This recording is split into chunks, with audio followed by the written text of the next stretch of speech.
Hey,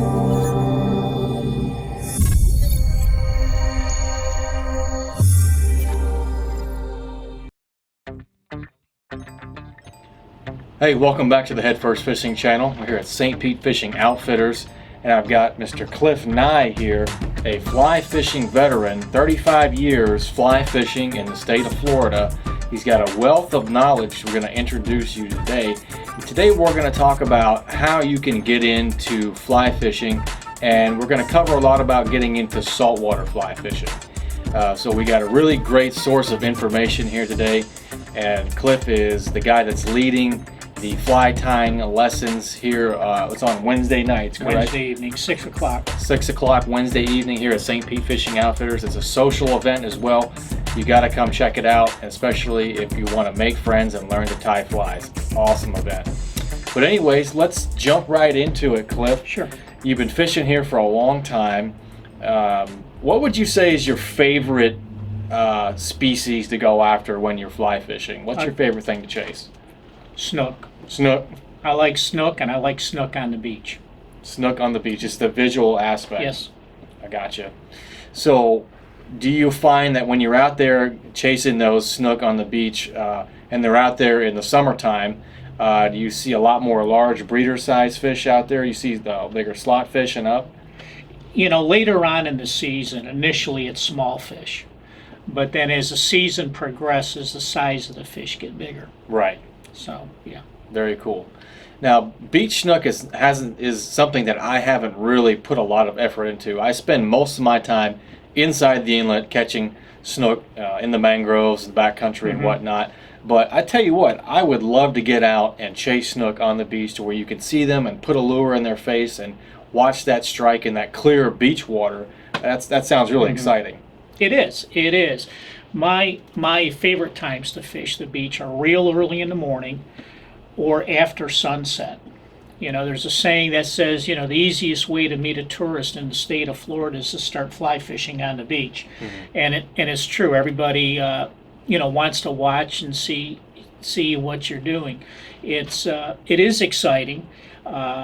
You're not in waders. You don't need a boat. You can just walk the beach and fish as you go. That's cool. That makes it very accessible to just about anybody out there. Right. So there's another big plus to this type of fishing for sure. Now, as far as saltwater fishing, fly fishing in general, let's jump into a few things and talk about how someone that's intrigued, interested in this type of fishing, what do they need to do? What do they need to come down to their local tackle store or come in here to St. Pete Fishing Outfitters? What are some of the basic pieces of equipment that they need to get started? Well, obviously, the first thing they are going to need is a fly rod. Fly rod's totally different than a spinning rod. In spin fishing, you're actually throwing the weight of the lure. Right. Whereas in fly fishing, you were throwing the weight of the line because the fly has no weight to it at all. And the first thing you would need is a rod. And the general recommended rod for this part of Florida would be a 9-foot for 8 weight. You can fish a 6 weight rod, and when I say the weight of the rod, that's the weight of the line, not the weight of the rod. But a 9-foot rod for 8 weight line would be the all around inshore type of rod. Right. So I guess you could say the rod is labeled as what it is tuned for or what is mostly suited for a particular line size. Correct. If you have an 8 weight rod, you would not want to try throwing a 12 weight line on it. Right. By the same token, you wouldn't want to try throwing a 6 weight line. An 8 weight rod is designed specifically to throw an 8 weight line. Right. So as you go up in number in line sizes and line weights, does that mean the line is bigger and heavier, or does that mean it's getting smaller? Now, as you go up in number, for example, a 12 weight line is much heavier than an 8 weight. Right. And as you come down, the lines get finer, and lighter. So a 3 weight would be substantially lighter than an 8 weight. Got it. And by the same token, the rods, a 12 weight rod is a much beefier rod. If you looked at a butt section, this section on a 12 weight, it would be much stouter Right. than on an 8 weight. And if you looked at the butt section of a 3 weight, it would be much more slender. Right. So if you had a 12 weight, you'd say maybe you're chasing tarpon with that Exactly. one. Gotcha. Exactly. So then you step down to the 9, and you got your snook and your redfish. Exactly. And then maybe you step down from that, you're catching, crappie and panfish or, stuff like that. Sure. Yep. Exactly. Cool. All right. So now we know a little bit about how to select the right size rod. Now, as far as fishing reels, how does that match up with the size of the rod? Well, the important thing about the fishing reel is the reel has to be sized to accommodate the size line you are going to be fishing. And there's always a spread there. For example, if you were to buy a reel for an 8 weight line, that reel would probably accommodate 7, 8, and 9 weight fly lines. And you vary the amount of backing that you put on the reel. Backing is Dacron, and that goes on your reel before the fly line. The average fly line is only 90 to 100 feet long. Right. Right. So you need the backing to accommodate fighting the fish. But you buy the reel, to go with the rod you have, depending on the line weight you are going to be fishing. A 12 weight reel is really big. It's a big one. Whereas an 8 weight, is medium size, and when you get down into the 4 and 5, they are much smaller reels. Right. And we'll show you some examples of these sizes as well. I'll overlay them in the video. But yeah, that definitely makes sense. Just like anything else, you got to have matched equipment for it to reach its full working potential, for it to function properly. So you're not going to go after small fish with a giant rod and reel. It's correct. Defeats the purpose of having fun, and vice versa. If you go after big fish with a tiny little fly reel, it's probably going to be pretty tough to catch them. Disastrous. It's going to be disastrous. Gotcha. Very cool. So matched equipment with fly rods and reels is very, very important. If you don't have that all matched up, then you're going to have equipment that doesn't perform properly, and that makes the whole thing much more difficult. So moving on from that, what would you say are a couple of different types and maybe even some specific lures that people should be throwing if they're fishing saltwater fly fishing? Well, in this area, if you're fishing the flats, inshore, fishing the beach, right, you would want a fly called a Schminnow. And a Schminnow was developed by a fellow by the name of Norm Ziegler. That's actually one of the flies he tied. And it's a very, very simple fly. It's all white with a little bit of flash on it, but it's very, very effective on snook, trout, redfish, stripers, largemouth bass. And I had a guy in the shop here a couple months ago, looking for saltwater flies, and I showed him a Schminnow, and he said, God, I just got back from Colorado, and the last trout I caught in Colorado was on a Schminnow. So wow. It's an all-around fly. Another real popular fly is a fly developed by a local fella who has since passed on, Carl Hansen's glass minnow. And there's 1,000 different variations of a glass minnow, but the glass minnow was designed to imitate a bay anchovy, and one of the favorite foods, of a predator fish around here. Absolutely. We had a little video segment talking about the bay anchovies, the glass minnows, that during certain times of the year they just get extremely, extremely dense in schools, and you can see them. Especially at night, coming around the dock lights, they just come in like swarms, and the snook and especially the speckled trout just gorge on these things. So, and that would be a killer fly for that scenario right there.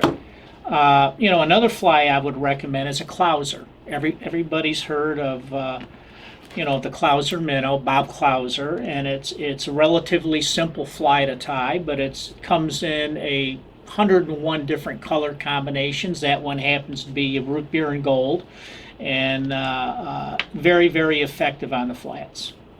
Another fly, I like are these EP fiber bait fish flies. In the water, they end up taking on a very slender profile, and mimic any one of a number of different bait fish, especially on the beach. I agree. And as far as flies goes, that's a spitting image of a scaled sardine. right, That's perfect, or a little herring. I mean, that is going to look very, very good, very close to that natural type of ideal bait that we would want to catch in our nets to go live bait fishing. well, one of our jobs as fishermen, whether it's a spin fisherman, a bait fisherman, or a fly fisherman, is to deceive the fish into thinking what you put in front of him is edible and something that he wants to eat, and that would certainly do it. I agree. That would certainly do it. That is a darn good looking fly. It's got realistic looking eyes on it. The color is matched to what the bait fish looks like naturally. So yeah, that would be something that would jump out at me right off the shelf. And we actually taught how to tie that fly in our last fly tying class. You got to come into the class. You'll learn a lot. Probably another fly everyone should be familiar with is a Lefty's Deceiver. And it, again, it's a bait fish imitation.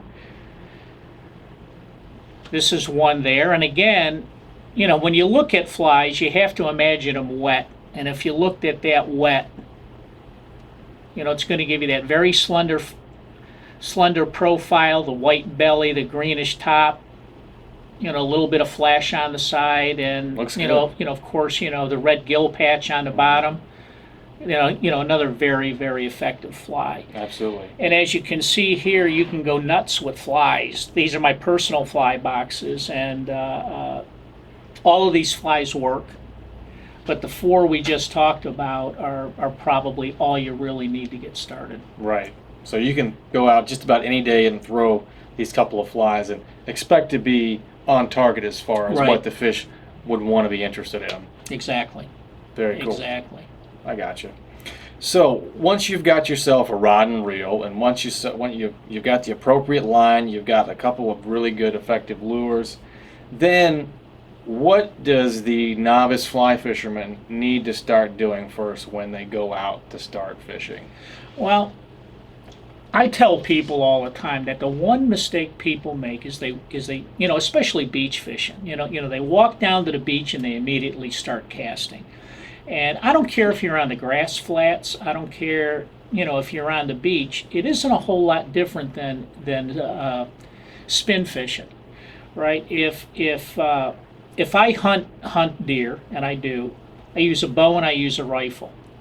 Two entirely different tools, but the mentality remains the same, and it's the same thing with fly fishing.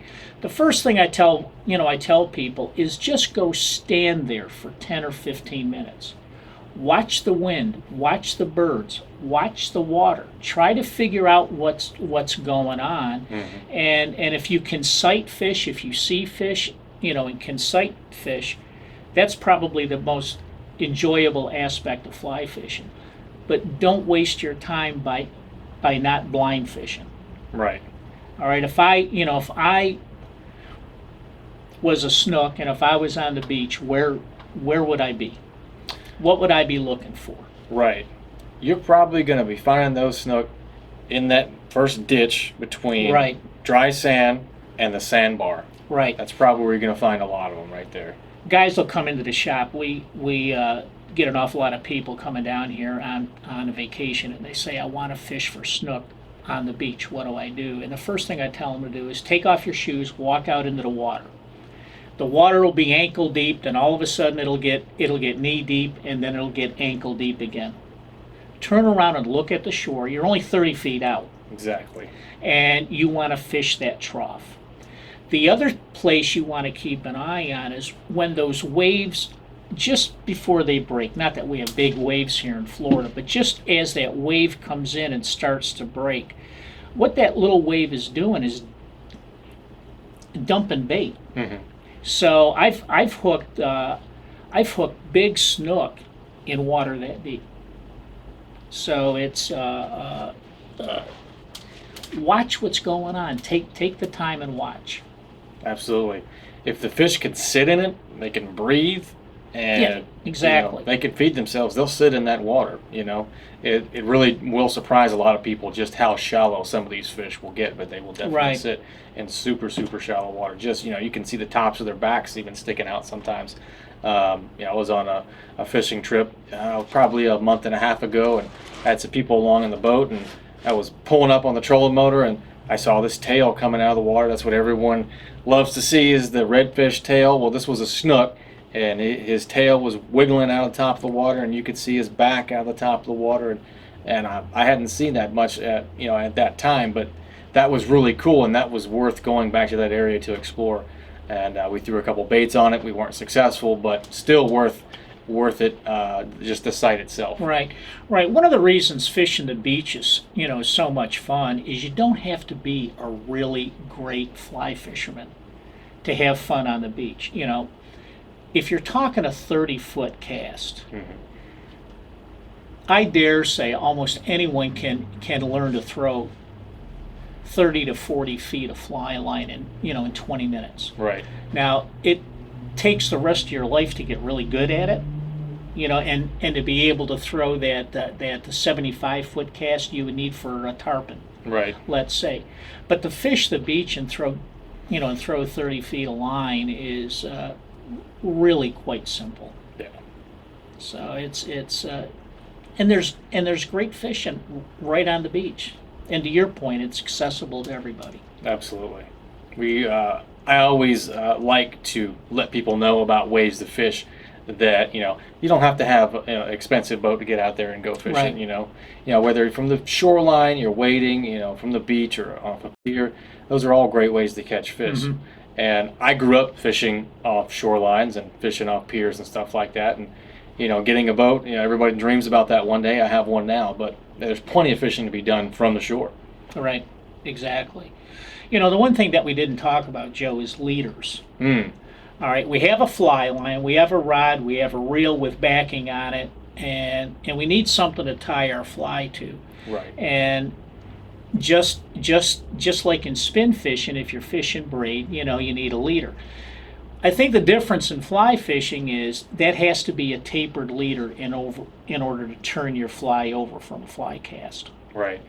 And the general formula is 4 feet of 40-pound test mono, 2 feet of 30, 2 feet of 20, and then your tippet, on the end of that. So you got 4, 2, and 2. All you're talking is an 8-foot leader, and probably 18 to 24 inches of tippet material. And I like using fluorocarbon as the tippet. Okay. And the general rule, when throwing a fly line is the longer the leader, the tougher it is to throw. Right. So I encourage, especially beginners, to stick with that 8-foot leader with 18 to 24 inches of tippet material. You're maxing out at 10 feet, and it's so much easier to throw than a 15-foot leader. You'll read about tarpon fishing. Right.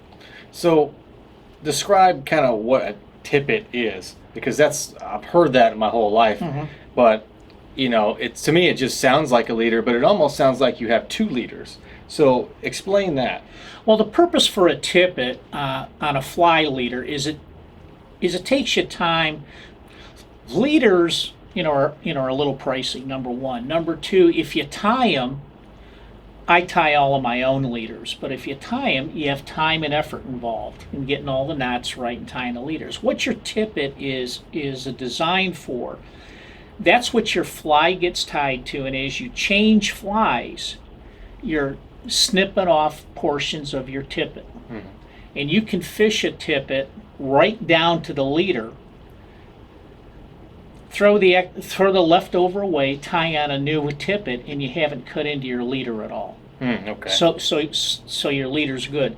The reason I like fluorocarbon is because number one, it's stronger. Number two, it's almost invisible in water, and it's especially targeting snook. It's a lot tougher. It's although that side, the gill plate will cut through fluorocarbon too, It'll but, cut through a but lot not of as stuff. quickly as it'll cut through a mono. So I prefer fluorocarbon as the tippet. That's what the fly gets tied to. That's what I keep trimming back as I change flies. That's what the fish are looking at. Yeah, exactly. And then I'm never cutting into my leader. And that's the purpose of the tippet, really. Gotcha. Very cool, very cool. Well, it's important that we understand some of these basic terminologies, like what a tippet is, right. and what's the difference between that and your leader, so people will know when they go to the shop to get it rigged out that they know all the different little segments of the train that ends up with a line tied to a fly. So that's good that we explained that. Now, once we've got all our gear, we've got, the rod, the reel, the lures, we're out there fly fishing, we're looking around at the environment, we're looking for fish. Now, what do you do when you actually hook a fish?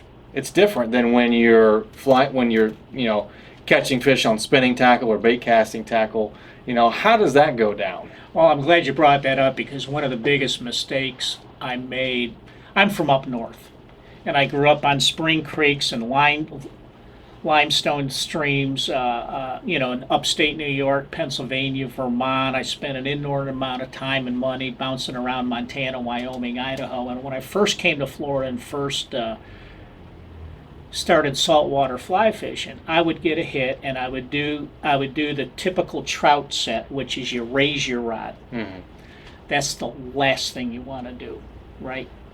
You will not only lose fish, but you run the risk of busting your rod too. Not good. When I fish the beach, I always keep the rod tip close to the water, not in the water. And I'm not talking, I'm talking a foot or two above the water as I strip the fly back.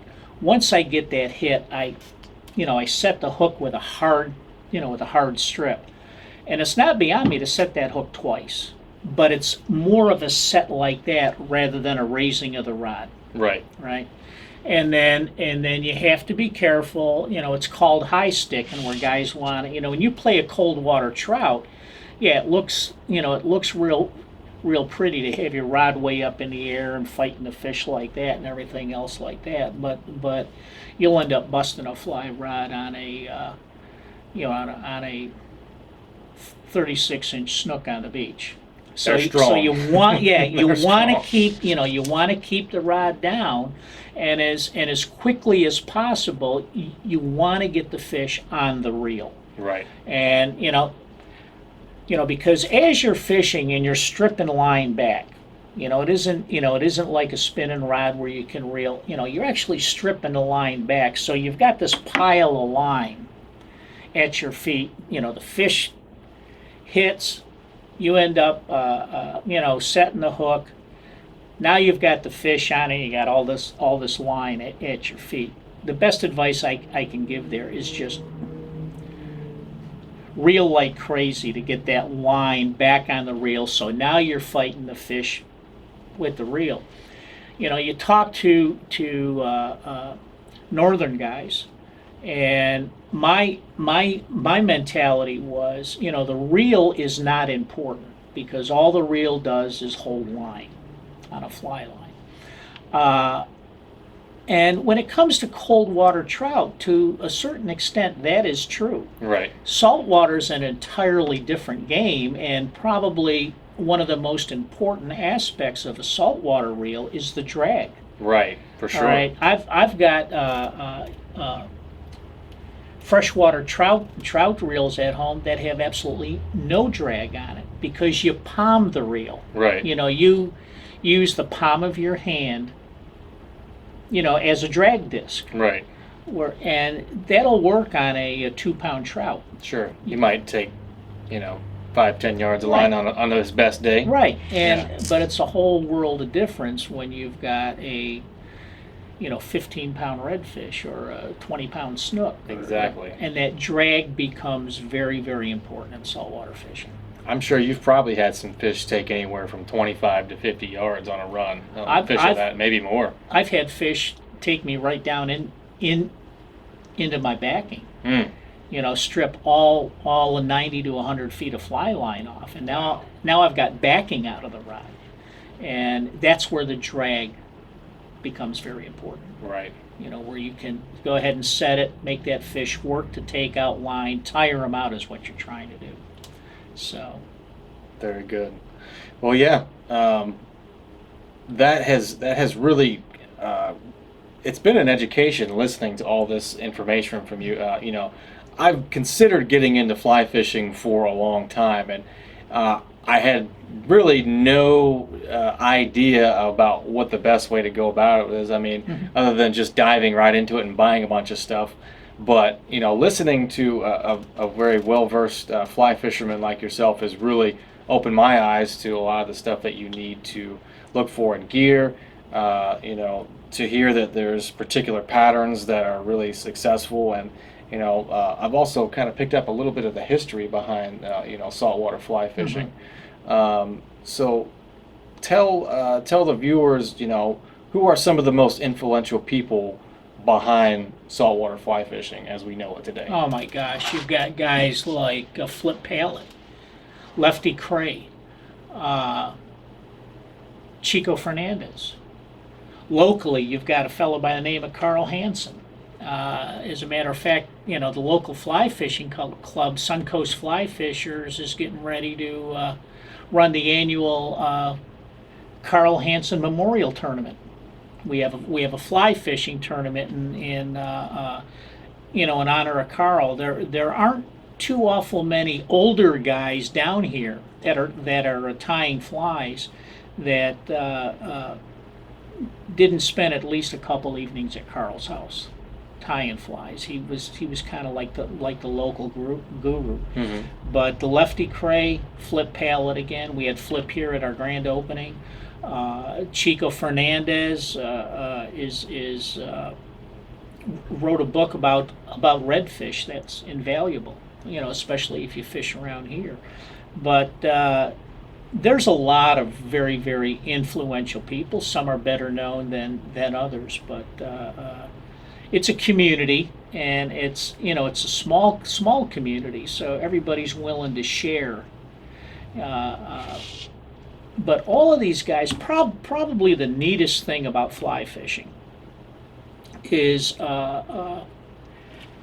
you get to make your own lures, right? You can actually design the lure. I mean, if you want something with a darker back, maybe you want a little bit more tan than I have on here, maybe you want a different color belly, whatever it is. Right. You can, a couple weeks ago, about a month ago, we taught the guys how to tie a fly called the backcountry muddler. And it's a very, very, very effective fly. And I got a text from one of our students. Beach fishing, took a black drum on that fly, but he designed his own version of it in a little bit different colors and everything, but nice black drum off the beach. So that's it's nice. On a fly he designed himself and tied himself, and that's probably the most exciting thing about fly fishing. So yeah, definitely one of the really exciting things about fly fishing is being able to sit down and construct your own lures, and you never know, you might come up with something that the fish are absolutely crazy about. Exactly. So you gotta love that creative aspect of it, and you never know that you might be a fly tying genius. You just gotta give it a shot. Come in on Wednesdays. You'll discover a lot of stuff that you can do, and you can copy off of other people and get their cool designs too. But anyway, man, I tell you what, Cliff, it's been a pleasure to have you here on the show today. Enjoyed it. And keep on sharing that information with the new guys coming into the fly tying world. And thanks for coming by Hit First Fishing today. Make sure you hit that subscribe button. If you got any questions, you can email me at headfirstfishing@gmail.com, or you can email Cliff at cliff.nigh, Nigh, @gmail.com. All right, thanks for coming by. We'll see you later.